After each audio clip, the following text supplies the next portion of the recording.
أول إله بما أذكر تبارك وتعالى وأدين بهالعلم يا بهذا صحافة وحنروى بإذن الله تعالى ما أنت إن الشعب الصومالي يدي باش عالم كيتبع لو ذاقو إيرير أو كوبان أو كساب سنددي دارد أو شنطة بلاد هيد وأفضل كل إيستي حقيقيا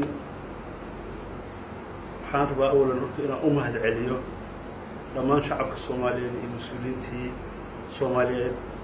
وكحماتي وحالي اللي ورد رقمي سيدي اللي وسمي بيش سيدي دا سودني كود سنة كهرباء الماضي أنا وصف راح ومقالة مقدشو قرونك آذن عدة سفر ترانسيدا كواحة قواشد اللي قبطي دولة فدرال كأه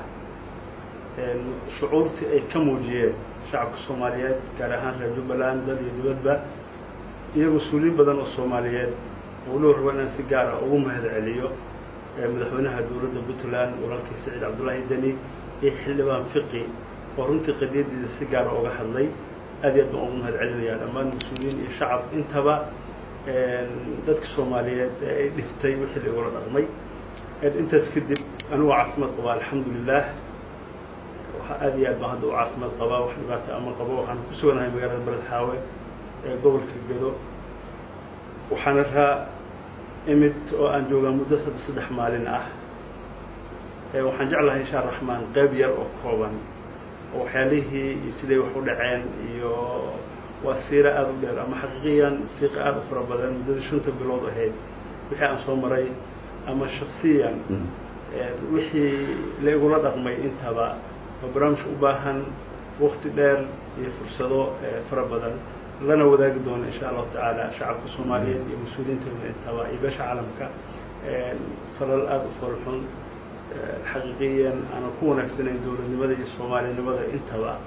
أول أول رقمي وحن دريمي أما أن لعضي قبل شديدي البركة مقالة مقدشة اللي قبتي إن سيكر دون الله حظي لقينا لقي قف دنبيلة ودنب الله يستود الشعب اللي هبرو كان وحير نوع سكلته محارب أنا حسوسي شعب الصوماليين قف كستوعد في مغلها ينتبه شخصيا عبد الرشيد أهان وحا مقدشة تجي قبل شديد الكهر بشي الحال واتني تدمني دي أنا كنت تجي مقالة كسماية عاصمة من قارك جبلان وحا قرونك يوصل ويحلبانو يوصيرو دولة فدرال الصومالية كمداه waxaan degay xarunta nabadgelyada qaranka Soomaaliya waxaan joogay ilaa bishii 7 8 waxaan la kulmay madaxweynaha dawladda federaalka Soomaaliya Maxamed Abdullaahi Farmaajo muddo laba jeer ah oo loo mid waqti kamid ah jaanis aad u dheer aan isku helnay madaxweynaha oo aan ka wada hadlaynay qadiyad ku salaysneed inta badan doorasho la rabay inay ka qabsanto Jubbaland iyo aragtiyo kala duwan oo dawladda dhexe iyo Jubbaland u dhaxeeyay waxaan dhex deganaa taliska isaa hore u sheegay nabadgelyada qaranka oo saraakiishiisu ama hay'adda saraakiishu u sameysay aan kulanay muddo ayada nafteeda ilaa dhowr jeer ah oo aan isla deganeen oo aan deganeen hotel oo aan deganaa guriga ku dhex yaalay xarunta hay'adda nabadgelyada waxaan ka soo tagay bishii 7 sidaan horeyba u yeelay 8deedii waxaa dib leegu qabtay aniga oo safar ah xamar ama muqdisho garoonka aadan cadde bishii 8 Suudani koodeed bishii 7 marka haaf kamid ah waxa soo disle bishii 7 haaf kamid ah iyo bishii 8 oo Suudani koodii ay ku ekeen mareysay oo la qabtay miyaan dambiilo ku noqday mana ahayn markii hore dambiile madaxda qaranka la kulmay xarunta dawladda deganaa taas marka shacabka Soomaaliyeed ay fahmi karaan iyo qof kasto oo xaqiiqiyan arrimaha Soomaaliya ee ka warqabo wixii aan ku xirnaa dambi ummadda shacabka Soomaaliyeed iyo dalka iyo dadka midna aan ka galay inaysan ahayn inay ahayd barnaamij siyaasadeed qadiyad siyaasadeed oo dabcan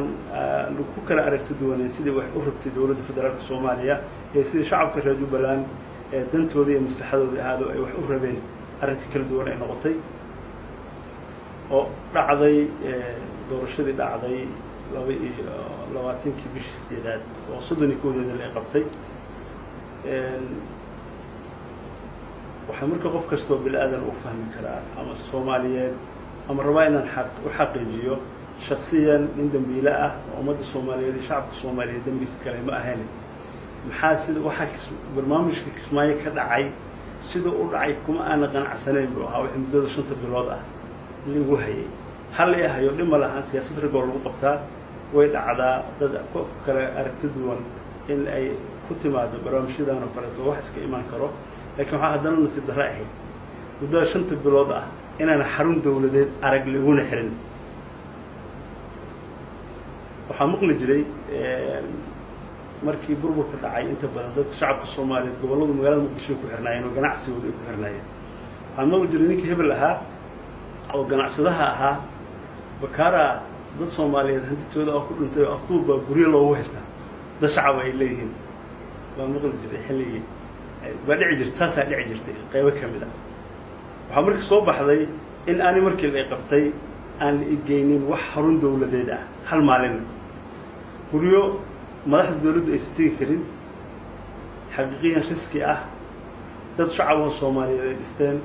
xaafado duur oo ku yaalo dawladdu aysan kontroolin baa usbuuciyaba guri la igeynayo lagu hayay ma garan karo waxa la igu wareejinayay dabcan guriyo xaafada xamar ku yaalo oo inta badan waliba kamid ahaa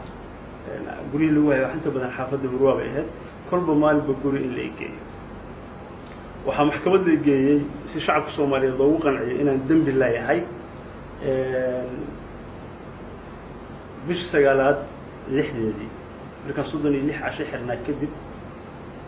bish 16 36 casho markaan xirnaa kadib waxa la geeyay guri waxa la geeyay maxkamad gobolka Banaadir waxa cajiib ahayd eedo waxa jirtay 2015 barnaamijka sidaad ku saleysnaa inta badan oo la ii soo jeediyay eedeyntaas horey la eega soo jeediyay waxay maxkamadda gobolka Banaadir iyo xeer ilaalinta qaranka bay xireen bishii afraad soddonkeedii sida inta badan ummadda Soomaaliyeed ay arkeen oo fil dacwadeedkaas ay xireen ay xirtay maxkamadda gobolka Banaadir iyo xeer ilaalinta intaba waxa cajiib ahayd in isla gudoomiyihii gobolka maxkamadda gobolka Banaadir oo bishii afraad warqadda qoray isla asagii anigoo la igu eedeynay isla barnaamijka asaga ah la igeeyo oo gudoomiyihii naftiisa uu yaabo cidda ay ka timid in warqadaas la qoro barnaamijkaas ahaan madaxda dalka u sareyso oo xeer ilaalinta iyo maxkamadda intaba kala hadashay in wixii eedeyntaas la iga qoray shalay ay gardarre ahayd barnaamijkaas uu ahaa dulmi u ahaa maxkamadduna ay xirtan gaal dacwadeedkaas wixii ka dambeeyay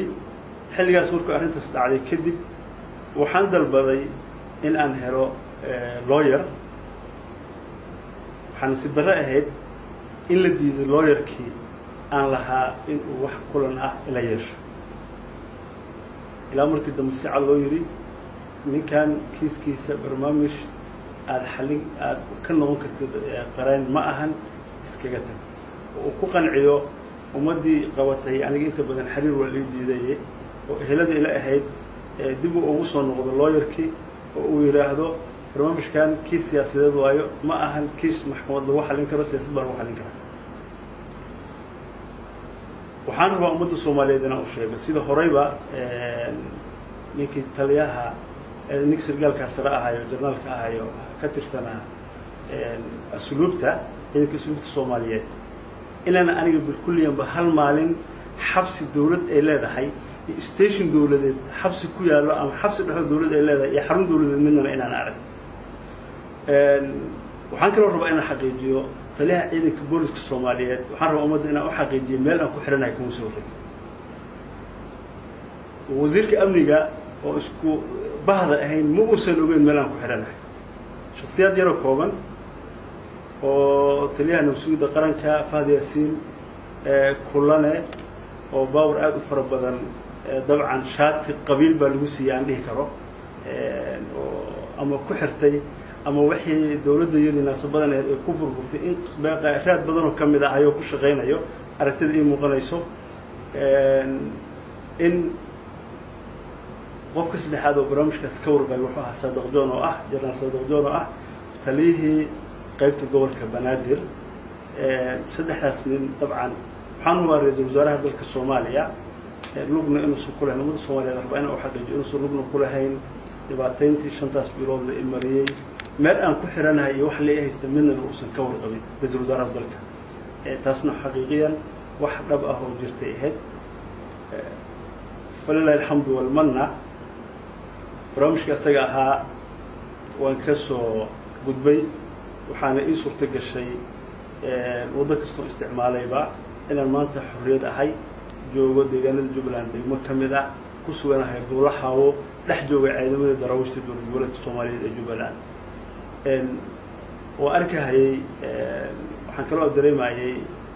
taliku-xigeenka ciidanka booliska soomaaliyeed jenaraal sakiya hawareerta waayo aniga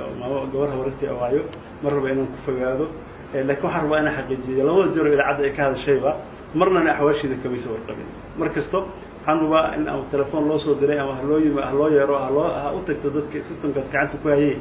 loo diray inay idaacadda ka hadasho laakiin aysan ka warqabin system aan ku xiranahay iyo meel aan ku xiranahay iyo wax lagu haysta midna hawareerta marka oo cudur daarayaa dhib male biidn illaahi tacaala mar raba inaan ku fogaado dabcan intaas markaan kasoo gudbo waxaan aada oga xumahay waxaa maanta ka jiro gobolka gada qayb ka mid ah gaar ahaan degmooyinka balaxaawo doolow iyo luuq doolow iyo balaxaawo iyo luuq markii koonfurta soomaaliya oo dhan ay argagixisadu qabsatay 2008 waxaan umalaynayaa doolow bay ahayd degmada keliya oo koonfurta soomaaliya ku taalo oo shabaab ka badbaaday waxaan dib ugu abaabulnay ciidamo soomaaliyeed oo dowladda t f g ama dowladda kumeelgaarkeeda soomaaliyeed ka mid ah oo hoos yimaado ciidamo qaran ah ciidamo dowladeed ah waxay ciidamadaas xoreeyeen baled xaawo bishii saddexaad 2011 bishii saddexaad shanteedii baan buulaxaawo qabanay bacda rashida watacab dagaal aad u fara badan iyo caqabado fara badan oo soo maray kadib magaalada dib waxaa loo qabtay shantii bishii saddexaad 2011 luuqna waxaan qabanay 7 bisha kadib garbaharey ayay ciidamadaas qabteen oo caasimadii gobolka ah ama xaruntii gobolka ah waxay ku sugnaayeen muddo badan weeraro badan iyo dagaalo badan oo hajuun ah oo cadowgu ku sameeyeen oo isku difaaceen waxaa koonfurta soomaaliya aan ognahay 3 magaalo isku furan oo shacab iyo mas-uulba si nabad ah loo mari karo waxaa ka jiro balaxaawo doolow iyo luuq oo gaadiid intii loo kala raaco cabsi la-aan lagu maraayo jidkeeda intii ayadoo nabad ahayd maanta inay dowladdu nabadda ka qaado oo mas-uuliyiintii dowladda u sarreeyay ay ku fikiraan in shacabka Soomaaliyeed iyo hay'adihiisa samafalka ka dhex shaqeynayay oo ummadda Soomaaliyeed bulshada oo dowladda looga baahnaa qayb badan oo kamid ah u hayay shacabka Soomaaliyeed in khalkhal la geliyo oo shacabka la dhibaateeyo oo hadda dhimasho jirto oo dhac uu jiro oo shacabka khalkhal la geliyo intaasna xaqiiqiyan waa arrin aad uga xumahay waxaana dabcan mas'uuliyaddeeda qaadan doono madaxda Soomaaliyeed oo go'aansatay in dal nabad ah ciidamo Soomaaliyeed ay joogaan oo daraawiishta dowlad goboleedka Jubbaland ay leedahay khalkhal intaan la eglageliyo oo dhibaato intaan la lagu sameeyo iyadoo waxa la dirahay ay tahay hebel baa nacbahay waxa guul darro ah hebel baa nacbahay ama hebel baa nacbahay in shacab Soomaaliyeed noocan loogu galo arrin xaqiiqiya aad guul darro ah waxaan shacabka Soomaaliyeed loo wadaagi doonaa muddadii aan joogay Muqdisho oo koobneed oo aan horey uga hadlay oo madaxweynaha dalka dowladda federaalka Soomaaliya aan kulanay muddada 2 jeer ah muddada dheerna aan kulanay waxaan rabaa inaan xasuusiyo shacabka Soomaaliyeed muddadii yarkeed hadda usbuuca ka yar oo ciidamadan la keenay degmooyinkii amniga ahaa oo nabadda ahaa oo 2011 la xoreeyay oo cadowga laga fogeeyay oo nabadda haysatay waxaa hadda dhacday in magaalada degmada luuq oo kale cakaaro oo xarada ciidanka ay ka shayso oo magaalada gudaheedii ah istaalkeedii in shabaab daawo ka rartaan sababtuna ay tahay ragga ilaalinayay oo yaqaanay oo cadowga meesha uu soo marahayay yaqaanay iyo systemkay wax ku ilaalinayeen oo dhan baa meesha laga saaray doolow oo amniga ugu badan uu ka jiray gobolkana dhimasho iyo dhaawac waa ka dhacay waxaa dhacday bulaxaawo in shacabka Soomaaliyeed xarurtooda cashooyinka u karsanahayeen digsiyadii in dabka lagala daway askaro cunto waxay ku noolaayeenna ama balaxaawo amniga ay haysteen iyo luuq iyo doolowna oo dambeyn sanadii hadda ugu dambeeyay waxaan filayaa mid ay marqaati ka tahay beesha caalamka gaar ahaan hay'adaha samafalka ka shaqeeya iyo bulshada Soomaaliyeed ku nool intaba waxay ahayd mid marqaati madoonta ah oo qof kasta Soomaaliyeed uu og yahay amniga ka jira degmooyinkaas waxaan rabnaa shacabkayaga tiro badan iyo dhib badan baan soo marnay waxaa joogay ciidan akhlaaqiyan aad u wanaagsan ciidan Soomaaliyeed ah waxyaalaha xataa muqaadaraadka ah oo inta badan askarta Soomaaliyeed isticmaasho aysan dhici karin askari barnaamijka isticmaalahay inuu ku dhex noolaado ciidamadaas waxaa dhacdo waxyaalaha hadda shacabka Soomaaliyeed gaar ahaan degmooyinkan ka dhex dhacay kamid ah maqaayadaha cuntada lagu karinayo intii la soo galin la yiraahdo xashish iiba ma haysa khamri iiba ma haysa ayadoo biyo lagu dari jiray arki jiray ayadoo saaka aan maanta haysanaa isku bishaareeyo oo qoryo askari qori jiidahay oo magaalo dhex marahay oo qoriga intuu gafuur ka qabtay dhulka ku jiiday wallahi waa wax nasiib darro oo aad looga xumaado waxaana barnaamijkaas ayada mas'uuliyadda qaadi doono madaxda dawladda federaalka Soomaaliyeed oo ku fikirtay arrintaas ayada ah waxaana rabnaa in aan xaqiijiyo in aan shacabkayaga ku fiirsanin dhibaato wadaxaawo 2011 markaan qabanayna waxay ahayd magaalo ay go'aansadeen shabaabku inay difaacdaan madaxda shabaabku dhan iskugu timid waxaan qaadanay waxa aan ku noolno shacabkaygu uu ku nool yahay inaan u adkeysan karin markaan xoreyntaas gobolka sameynayna waxaan rabaa inaan xaqiijiyo inaan marnana u dul qaadanaynin waxa ka dhacay systemkan waxa nin odayaa laga sheegay sarhayo nin dilayo muxib haddii shalay shabaab cadow ahayeen oo shacabka Soomaaliyeed inaan kala tacaalno aan go'aansanay haddii cadowga cadow ka duwan oo la mid ah shacabka Soomaaliyeed lagu sii daayo oo dhibaateynayo oo mas'uuliyiintu u ahayn marnana ma aqbaleen in jiritaanka anaga iyo dawladnimadanada iyo waxa aan ku salaysanahay in lagu ciyaaro midna una xaqiijin rabaa in aad baan waxaan uga xumahay in dhalinyaro Soomaaliyeed oo cadowgoodu u banaanka taagan yahay oo dalkii uu amni darro ka jirto oo cadow shabaab leeyahay oo haysto in maanta ayaki dib la iskugu laayo aad iyo aad arrinaan uga xumahay waxaa kaloo nasiib darro ah magaalada Muqdisho aan ku xirnaa 5 bilood oo aan afduubka lagu haystay maalin aysan dhibaato ka dhicin oo aan qof lagu dilin ama bisoolada lagu dilo ama bomba meelaha lagu tuuro ama qaraxa ka dhaco oo sidii kii hadda ex control ka dhaco kala shacab Soomaaliyeed oo fara badan iyo dad ummadda Soomaaliyeed dawladda kale oo nakalkaalaya inta wax lagu laayay waxa xaqiiqo ah in amniga magaalada Muqdisho uu ziir ah ummadda Soomaaliyeedna ay wada fahmayso og tahay oo Muqdisho iyo afgooyo 30 kilomitir dawladda ay control laada 30 kilomitir afgooyo iska daa Muqdisho gudaheeda dawladda ay control laada hal jid oo kala xiran oo qof mas'uul ah qof aan ahayn uu mari karin 24 saac dhibaato ka dhacdo gobollo iyo degmooyin nabad ahna amniga laga qaado barnaamijkan la sameeyo taasna waxaan rabnaa ummadda Soomaaliyeed ee beesha caalamka intaba waxyaalaha dhacahayo oo mas'uuliyiinta dawladda Soomaaliyeed oo hadda dalka madaxda ka ah ay ku fikirayaan waxaan rabnaa 2020 inaan gaarno qof naga aragti duwan oo aan jirin baan rabnaa taas inaan dal lagu dhisaynin dawladna lagu ahaaninin aad iyo aad u mahadsantihiin waxaan rabaa ummadda Soomaaliyeed inaan u xaqiijiyo inaan la wadaagi doono min bidaaya ilaa nihaaya ama dhammaad ilaa bilow 5 bilood wixii la ugu dhaqmay aad iyo aad u mahadsantihiin iyo qadiyada aan ku xirnaa inta